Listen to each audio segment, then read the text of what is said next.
Cape Joel, and this is Comic Smack, your weekly, daily, all the time, anytime comic book show where I give you your fix of everything you need to know from the world of comic books and superheroes. And on today's show, we are taking a closer look at Generations, the Unworthy Thor, and the Mighty Thor issue #1. What happens when two generations of Thunderers come face to face? Well, let's hop on in together and find out. Alrighty then, so as we join the comic, we find ourselves face to face with a much younger, much more impetuous, much more immature Thor, God of Thunder, who at this point in his career isn't even able to lift Mjolnir on his own. Actually, because this is written by Jason Aaron, he does a good job tying this into his newest retcon for Thor and Mjolnir, how Odin, unable to lift it, put a spell on it. Speaking of the Allfather, he's a little upset with his son right now, just all day every day playing with his hammer with the door locked, and they have company coming. Thor needs to put on his fancy formal wear, which is just his regular original costume. The Asgardian party itself is pretty boring. Thor isn't allowed to drink or fight anyone, so you know he's not having a good time, but on the upside, you get a nice snapshot of Asgard at this point in history, including a bunch of fun characters in the background. Thor gets called away from the party when he hears the prayers of someone in need, and that someone is his most loyal followers, the Vikings, of course. It would seem these proud Norsemen have sailed far too far away from home and are in danger now as they find themselves pulling up to the Nile in Egypt. A terrible time too for followers of Thor to find themselves in Egypt, as this is during the reign of one Ansabanur, aka Apocalypse. Granted, Thor the young thunder god is more than happy for a rematch with old Apocalypse. Keep in mind he had clashed with him once before during a flashback in Uncanny Avengers, and they do make sure to mention these two do know each other. The fight gets considerably more complicated though when literally out of a bolt from the blue, Jane Foster Thor is teleported to the battlefield. Jane's a smart lady, she puts two and two together: ancient Egypt, young Thor in old costume unable to wield hammer. Yep, this is a time travel adventure, better not say or do anything that could mess up the time stream. Odinson's reaction to Jane is pretty hilarious too. What, you're Thor? You can't be Thor. I'm Thor. It's my name. You wield the hammer and yet I do not. Surely you are some foul Loki illusion or someone sent by my father to torment me. Whatever differences these two gods of thunder might have, they're gonna have to put them aside and quick if they want to do battle against Apocalypse and make it out of here alive. And oh, what a battle it is. Much lightning is brought down, many hammers are brought to many faces. It's just a good old Viking time. Now you might be asking yourself, what on earth could have gotten into these Norsemen to make them think they could take Egypt at this point in time? Well, wouldn't you know it, old Loki, the god of lies and mischief, has been whispering in their ears. Why, OG Loki even appears to Jane Foster and is pretty surprised how she knows him but not the other way around.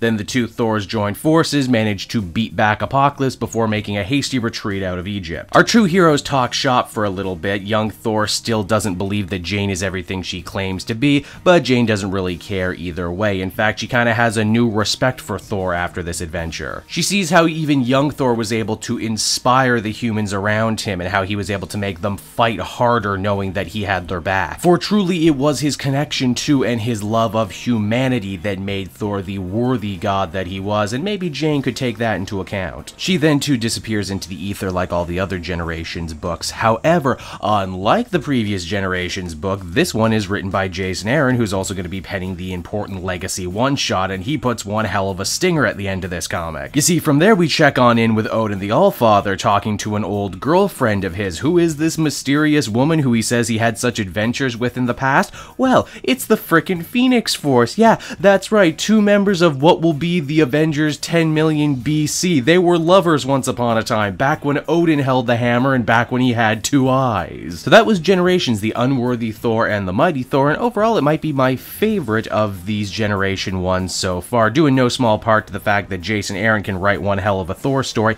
and he tied this one into everything he's got going on elsewhere. Hell, there was a nice use of continuity all over the place. I wouldn't have pegged Apocalypse to be the villain, but he's a good fit here, and they bring it back to what Remember was doing in the original Uncanny Avengers. Beyond that, art is good, young jackass Thor is always fun to read. Overall, it's just a good time. I'd give this one an 8.5 out of 10, and I cannot wait for the Legacy one-shot now. So, that was Generations Thor, everybody. I hope you enjoyed it, and as always, why not check out some of these other videos? Then you can follow me on social media at Cape Joel to stay up to date, and if you're looking for great deals on comic book trades, please use my book depository link down in the description. Not only will you get an awesome deal, but you'll also help support me in the channel. So until next time, everyone, this has been Cape Joel. Thank you so much for watching.